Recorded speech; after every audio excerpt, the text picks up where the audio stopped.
recalls Leisure Suit Larry? I sure do. It was one of my first experiences on a DOS computer back in late 80s. Leisure Suit Larry, along with Space Quest and King's Quest, are three of the most iconic early PC game series. The Sierra Online graphic adventure games were way ahead of their time, not only because of their interaction with the player, but also in relation to the number of locations, the graphical beauty, and mature content, mainly when it comes to Larry's adventures, and a certain hot tub. Sierra brought a level of complexity and interaction never experienced before.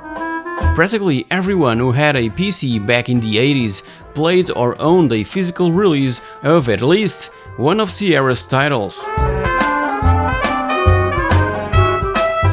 The company dates back to 1979, when Ken Williams was coding an income tax program on a mainframe computer that was 3,000 miles away from his Los Angeles bungalow house. To access a mainframe, he used the teletype machine. It was just a typewriter with a modem and a printer communicating at 100 bps. That was more than enough for the job. While exploring the mainframe, he stumbled upon a file named Advent. And when he ran the program, he found himself standing at the end of a road facing a brick house. He immediately called his wife and both stood there, completely hooked to that paragraph, and they only rested when they finished it, typing commands and responding to situations displayed. But what if that Advent file never existed? What if Ken Williams never explored that mainframe in search of odd files and catchy file names? Adventure or Colossal Cave Adventure was written by Will Crowther, who spent his off hours programming a caving simulation first intended for his daughters to play. It was programmed in Fortran on a DEC PDP-10, and it was a very detailed sketch of the Kentucky Mammoth Cave's bath quilt entrance. Apart from Will's daughters, his colleagues also found the program quite interesting and fun, and without notice, Colossal Cave Adventure was widespread all over the ARPANET network, property of the United States Department of Defense for general use. Soon and by unknown hands, it ended up in a games folder of the computers of the Stanford Medical Center, where it came to the attention of graduate student Don Woods. He tracked down its origin and, via electronic mail, asked permission to Will Crowther to have access to the source Fortran code and, as well, expand and enhance his navigation simulation, turning it into a more game-like experience with score and saving options, among many other improvements. Everyone who tried it became addicted, and it eventually arrived at MIT. Tim Anderson, one of the original Zork programmers, once said that, and I quote, "It's estimated that Adventure set the entire computer industry back 2 weeks." And so, as explained earlier, it came also to the hands of Ken and Roberta Williams, through that teletype machine connected to a mainframe via a modem. After finishing the game, Roberta wanted more. She discovered Microsoft's Adventure, Softape's Journey, and every Scott Adams text adventure released, until there were none left. Immediately, Roberta wanted to create her own interactive adventures, but with graphics. So they bought an Apple II computer in January of 1980, and with Ken's programming skills and Roberta's imagination, Online Systems was born, founded by the Williams couple, who started out programming graphical adventures for the Apple II from home, with the company's first game in its self-entitled iRes adventure series being Mystery House, released 4 months later in May of 1980, a title considered as the first graphical adventure game that offered basic monochrome line drawings accompanied by text in where players would enter simple commands of 1 or 2 words. The truth is that Ken only programmed Mystery House to please Roberta, but computer dealers and whoever saw Mystery House running were blown away, which led to the real motive of the birth of Online Systems, a name chosen because of Ken's consulting business and its focus on telecommunications. There was almost nothing you could do that wasn't interesting and new. We had zero competition. So the lack of competitors was a huge advantage for them. There was practically no gaming-related software being made that all retailers wanted their product. The Williams then started dealing with a software distribution company known as Programma, but ended up refusing their offer. Roberta designed an advertising herself for publishing on a specialized magazine named Micro, in where people would make their order of the game by mail. By day, Ken would go off to a programming job, and Roberta cared for the house and their 2 children, while packaging 5 Anaconda game discs and simple photocopied documentation sheets into Ziploc bags. In their first month in business, they made $11,000. In the second, $20,000. In the third, $30,000. It went on to sell more than 10,000 copies, something quite unique at the time, because there wasn't properly a home software market of any kind to speak of. And it's imperative to emphasize that they sold the game directly from their own house. They even gave clues to players using their family telephone line. The success of early titles such as Mystery House, Wizard and the Princess, and even Jawbreaker, that is simply a Pac-Man clone, saw the company enjoying a significant injection of money.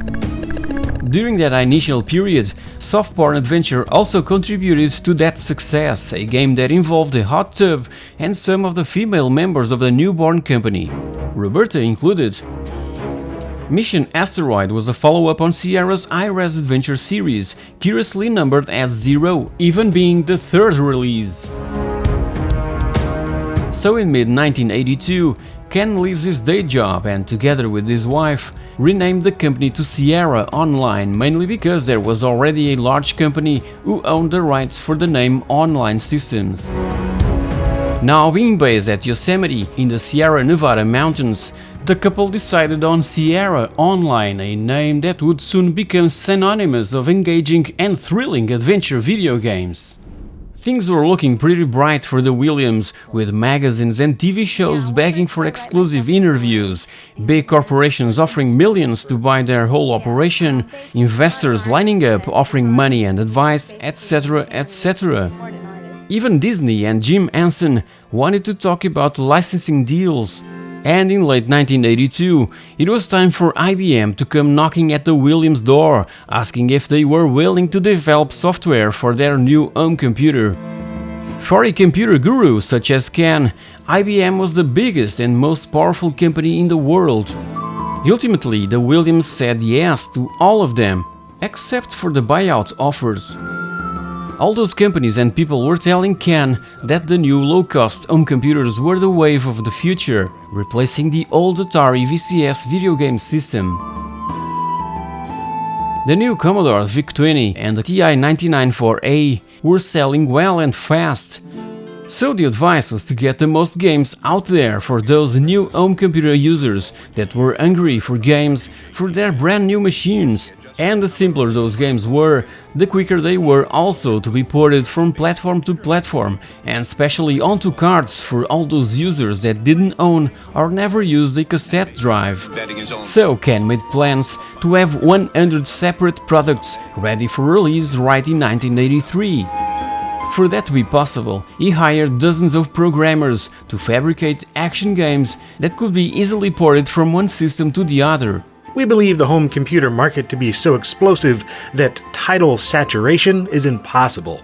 The number of new machines competing for the Apple/Atari segment in 1983 will create a perpetually new market hungry for winning 1982 titles. We will exploit this opportunity. To house the rapid all-growing Sierra family of now almost 100 people, the owner of the current facilities offered to construct a new building in a location that suited perfectly with the company's state of mind.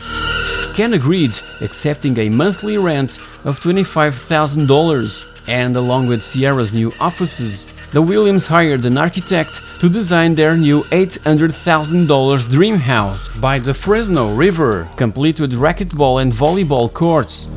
Even a mini arcade with the latest games was included.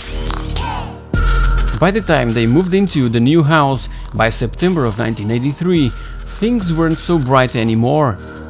Sales were slow, and the biggest disappointment of the year was related to the partnership deal with Big Media and the commercial flop of Dark Crystal, also associated with the fact that it was running on a now obsolete high-res adventure game engine.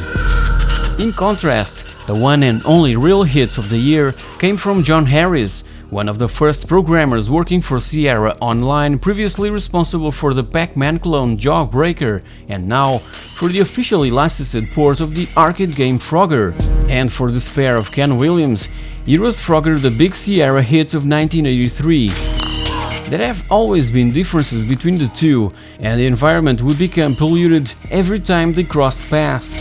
John Harris even left Sierra Online that year and went on working for Synapse Software, company he considered more quality-oriented. Things were starting to become unbearable. The new building and staff increased their expenses enormously. Much of the software being produced relied on cards, which were way more expensive to manufacture than tapes or discs and took much longer to duplicate.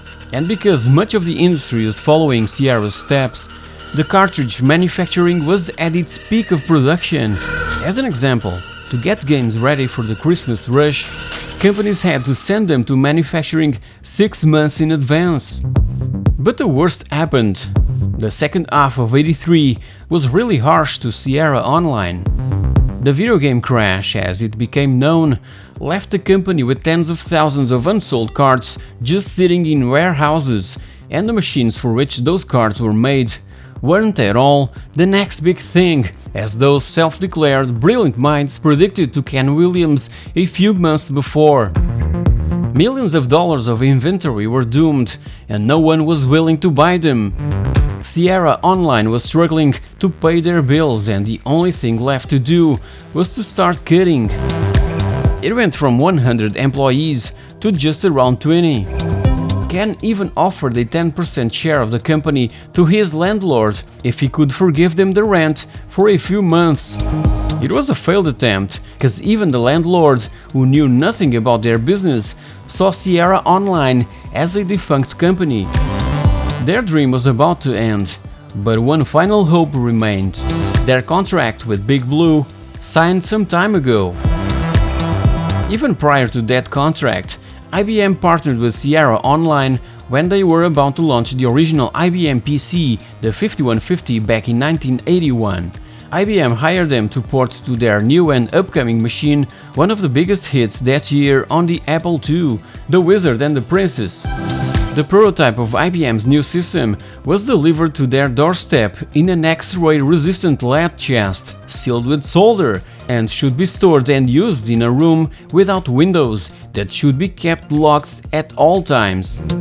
This was how IBM did business and got on so well with Ken Williams, because he knew exactly how the corporate world worked and always obeyed its rules. In the meanwhile, and back to those harsh final months of 1983, the limitations of the Apple II computer were also starting to hold back Roberta's creativity. A new computer system was needed that would allow the couple to expand and convert their thoughts and ideas into reality. That was when a new partnership between Sierra Online and IBM surfaced. The computer giant was after a way of promoting their new product, the PCjr, and what a better way than with a video game that could show off its full capabilities. They asked for a game in the likes of Ultima and Wizardry, specifically offering puzzles with multiple solutions and different paths through the game. So Sierra needed desperately to raise their bar. Their high-res adventure games were already too primitive in comparison to what Infocom was putting out. In what computer adventures are concerned, Sierra was no longer the model to follow. Even so, Ken Williams ran a company that wanted to give players a movie-like experience on their computers, and with the help from IBM, they would stick with their plan.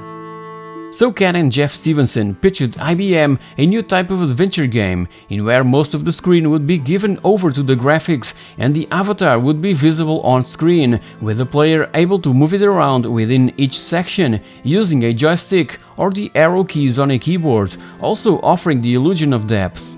For today's standards, this may sound simple and pretty basic, but proved to be revolutionary at the time. Non-movement commands would still have to be typed by the player, but now positioning the avatar would be essential to progress. Other characters and creatures would populate the game world, some to be fought, others to be dodged, and others to be friends with. The experience would be entirely visual, just like an interactive movie, requiring precise timing and coordination in action sequences. Back at Sierra's headquarters, everyone thought that Ken promised the impossible to IBM. It was a leap too far into the unknown, but Roberta stood by Ken's decision.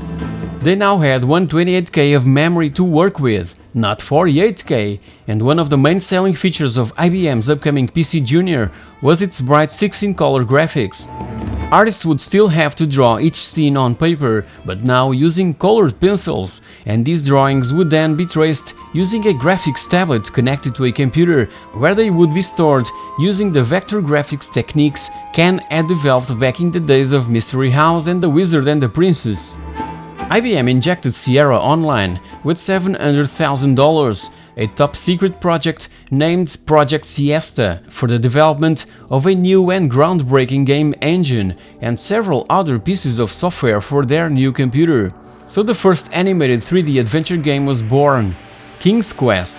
Designed and conceived by Roberta Williams, it sought to break free of text adventure conventions by switching to a third-person view, giving the player an avatar to guide around the game world. Homeworld was also available at launch with a PCjr, an easy-to-use and casual word processor with an early graphical user interface that Ken and Jeff Stevenson were already working on before IBM approached Sierra. It ended up being IBM's official word processor for the PCjr. But developing King's Quest wasn't as simple and easy as it sounds. For the later ports of King's Quest for other systems, Ken Williams struggled to find reliable programmers for this particular project, and the ones he eventually found were completely off. There was even this one programmer responsible for the 1984 Apple IIc port that held hostage a piece of code from the game, asking to be paid for the dozens of hours of overtime he supposedly did. Sierra agreed to pay, grabbed the code back, and immediately defaulted, citing a clause in American contract law, which says that a contract is null and void if one of the parties signs under duress. This partnership with IBM brought Sierra not only money, but also free advertising and mainly credibility.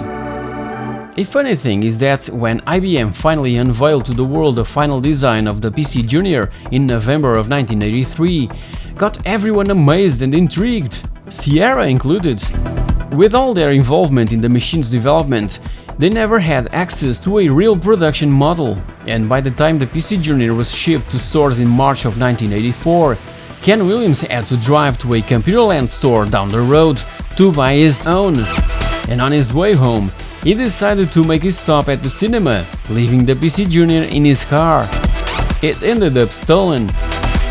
But and despite all their combined efforts, the PCjr failed to impress the public. It became IBM's biggest commercial flop. However, King's Quest was amazing in its time. Reviewers and magazines devoted to other systems talked about it, because it was indeed revolutionary. But as said, there weren't enough PCjrs being sold that could save Sierra. They had the right game on the wrong platform. This pretty much looked like Ken's final bad decision that was about to kill his company once and for all. In the meanwhile, two new machines were announced and arriving just a month after the launch of the PCjr, the Apple IIc and the Tandy 1000, both shipped from factory with 128K of RAM. Gladly, Sierra retained the license to their AGI system, a system that will allow to run King's Quest in just 128K of memory. So they rapidly ported King's Quest to those two brand new machines, and it was on the Tandy 1000 that the game became a hit. In the end, it was Radio Shack who placed Sierra on the map. The Williams couple made a fortune selling games for the Tandy 1000 and at Radio Shack stores due to the commercial success of the machine. Slowly, Sierra Online was being pulled back from the edge of the cliff. Much of the game's $850,000 of development cost was funded by IBM, And by the end of 1985, also driven by the commercial success of King's Quest II that was already making the delight of fans, the company was paying all their bills and starting to grow once again. A lesson was learned.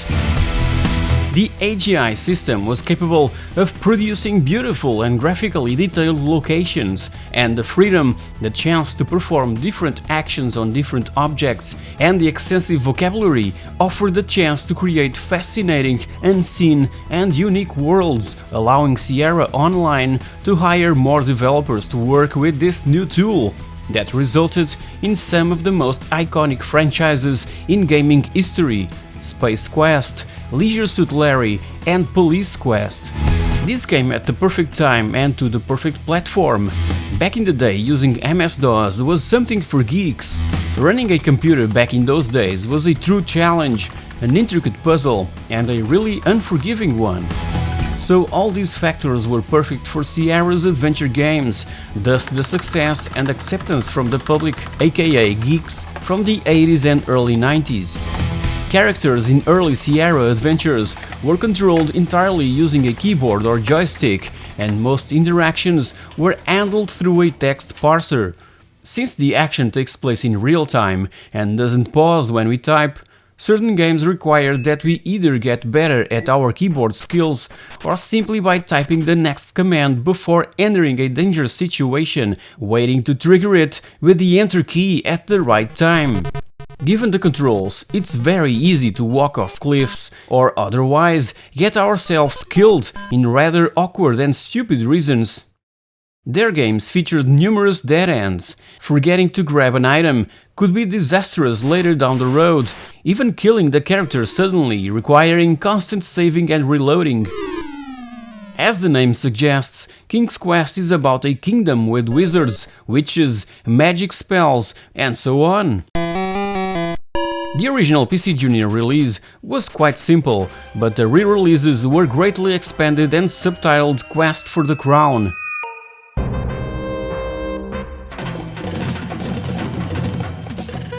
As for the Space Quest series, these were centered on the misadventures of clumsy Roger Wilco, always planning to save the galaxy, whilst Police Quest is based on the experiences of real-life highway patrol officer Jim Walls, that used to play racquetball with Ken Williams. Jim started to tell his police stories to Ken, and that's how Police Quest came to be. The huge success of Sierra's new games, not only in the United States, but all around the world, would allow the company to expand and hire more staff. Whoever wanted to work for them was immediately hired. And during these initial years, employees didn't even have to bother to go to work at Sierra's remote headquarters in the forests of California. They could do it remotely, from the comforts of their own homes. And as said, it was also imperative to port all Sierra's new classics to other systems like the Tandy 1000, the Apple Macintosh, the Commodore Amiga, the Atari ST, and even the Sega Master System. Yes, the Master System had also a version of the very first King's Quest. Al Lowe, who had been working for Sierra for many years, even writing a couple of years prior a simplified version of the Dark Crystal for a younger audience, was asked by Ken Williams to develop a modern version of Soft Porn Adventure, that, as you recall, it was the company's one and only pure text adventure. So the Leisure Suit Larry series was born, with this first entry named Leisure Suit Larry in the Land of the Launched Lizards, a game that ended up also winning the Software Publishers Association's Best Adventure Game Award in 1987. It was one of the most pirated games that year, simply because it sold more hint books than actual copies of the game. In 1988 came yet another huge improvement to Sierra's game engine, and every time Sierra introduced a new engine with improvements to the graphics, sound and interface, King's Quest was always the title leading the way. Titles like King's Quest IV, Space Quest III and Leisure Suit Larry 2 would take advantage of this new version of the game engine, not only allowing basic mouse control and offering a pop-up box, but mainly expanding the sound design and graphical quality. Interaction is still handled with the text input, although it pauses the action whenever the player hits the keyboard, and the parser window is hidden until we begin to type, allowing for a larger screen view. And by 1990, entering the VGA era, Sierra adopted the icon-driven mouse input, similar to what Lucasfilm, later renamed to LucasArts, was offering with their Scum engine, and soon the most successful and first 256-color game from Sierra was released, King's Quest V, which sold more than 500,000 copies, a record that wasn't beaten for years.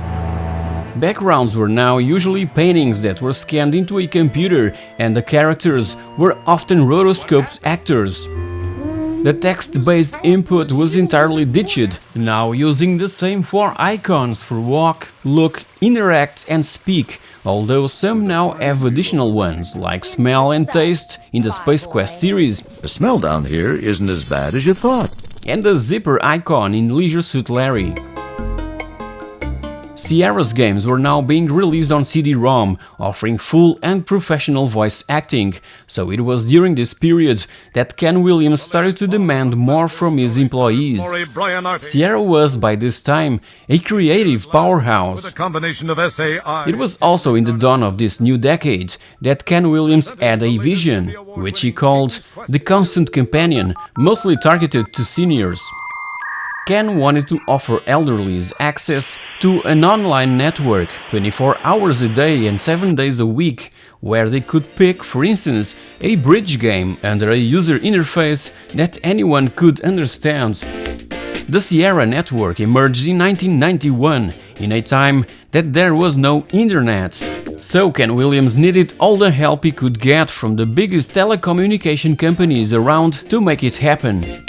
US Sprint stepped forward with servers, NEC with free computers to distribute to seniors, etc. Tens of millions of dollars were successfully raised, and quickly the Sierra network expanded beyond elderlies, which resulted in the addition of golf games, casino games, and even flight simulators. It was indeed the dawn of a brand new era, with AT&T and Microsoft battling each other for a partnership with Sierra. Eventually, AT&T won that battle, gaining the right to purchase half of the Sierra network. Soon the other half of the network ended up in the hands of AT&T, with the condition that Sierra could have a proprietary position to build the games that would run on the now renamed Imagination network. This move by Ken Williams made total sense, letting AT&T focus on running the network. That was something that they obviously did well, and Sierra Online continued to focus on building and expanding its games catalog. But the worst happened. AT&T wanted total freedom to do what they wanted to do with the Imagination network.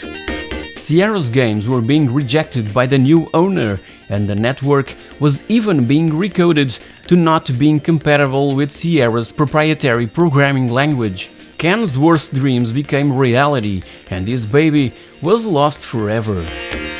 This could have been huge, but the greed and ignorance of AT&T prevented the future to become the present. Also in 1991, Sierra released the first game in the Dr. Brain series, named Castle of Dr. Brain, a hybrid puzzle-adventure educational game which saw the release of several sequels in the years that followed. 1993 arrived and saw the birth of yet another critically acclaimed Sierra original series, Gabriel Knight, with Sins of the Fathers being the original debut, followed by The Beast Within 2 years later, and by mid-90s, Sierra Online was already one of the most successful companies creating and publishing games for the PC, valued at over $15 million, and just like Activision in the days of the Atari 2600, Sierra championed its designers as celebrities, sticking their faces on the boxes and in marketing materials. In the meanwhile, Sierra moved its headquarters from the forests of California to Washington, maintaining its original location as an internal development studio and later renamed to Yosemite Entertainment. In the meanwhile, and since late 80s, that Sierra had been publishing games from Japanese developer Game Arts, having also acquired around 1990 Dynamics, an Oregon-based software house specialized in tank and flight simulators like Red Baron, but that also developed 3 adventure games: Rise of the Dragon, Art of China, and The Adventures of Willy Beamish.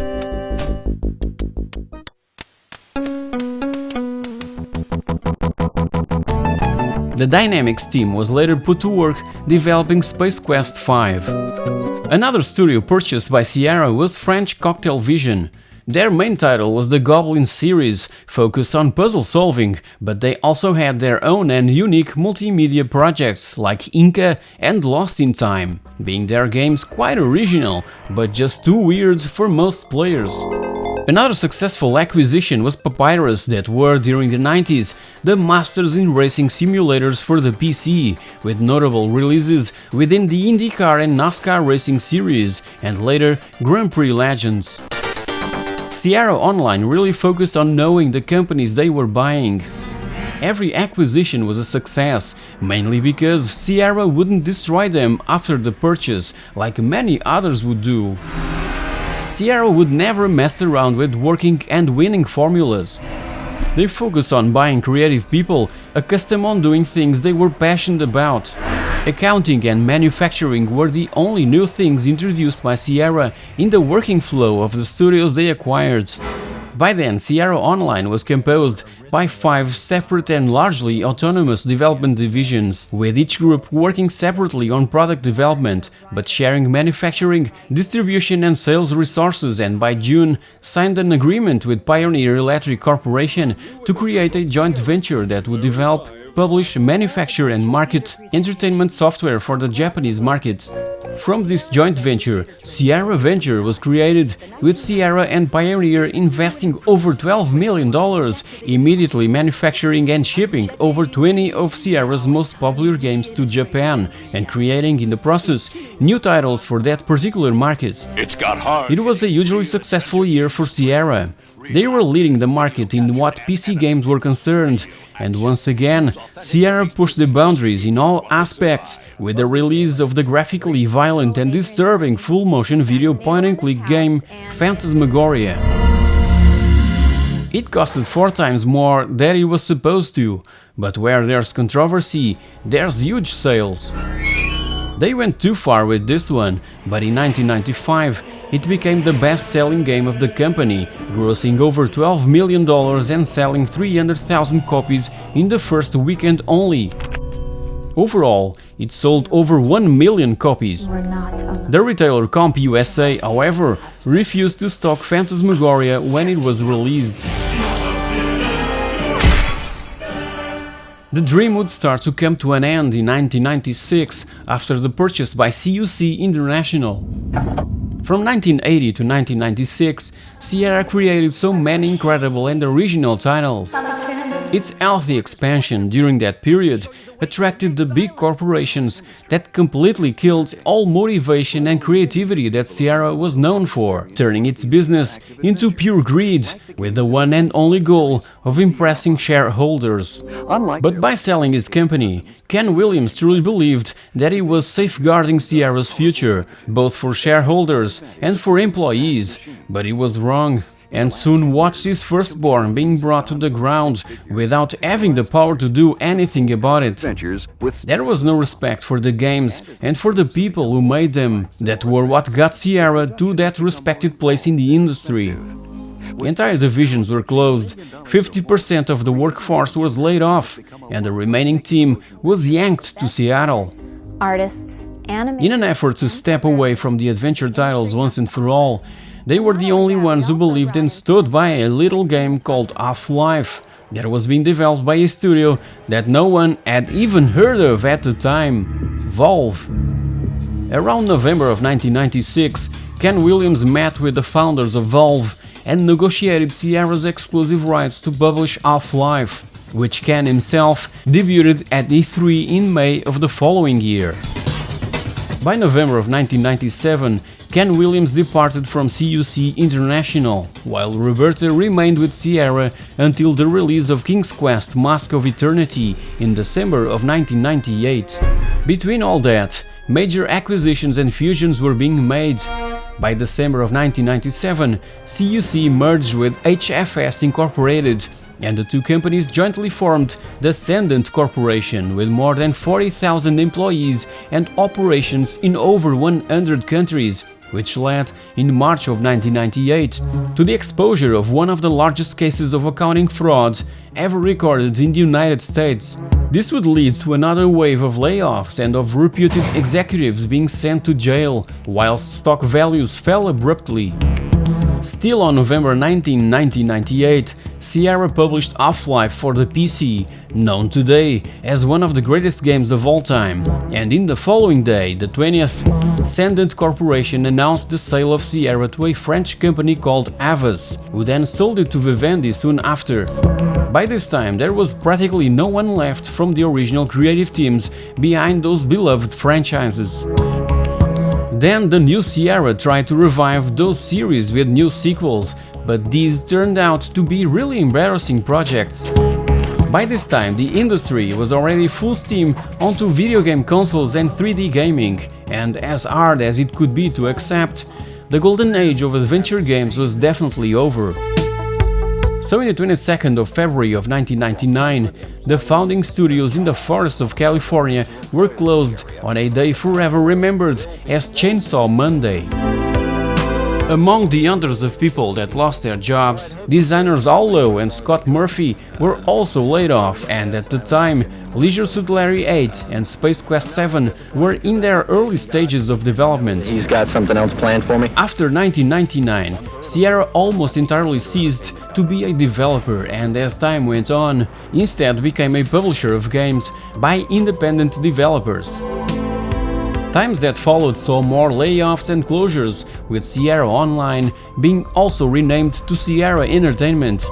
Dynamics was shut down in August of 2001, and Impressions Games and the Papyrus Design Group were both closed in the spring of 2004.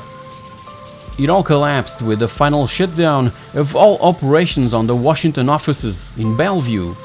As a company, Sierra was disestablished on August 24, 2004, but the business continued to operate as a division of Vivendi Games, and that is a whole new story. Ken Williams' departure marked the beginning of the end. Sierra Online was modeled in his image. It was ran with passion and chaos at the same time, but above all, he believed in the people who worked for the company, even when money was running low. As I look back, I see now that we were not particularly brilliant or creative. We were just kids making games and having fun in a time when the home computer industry was exploding.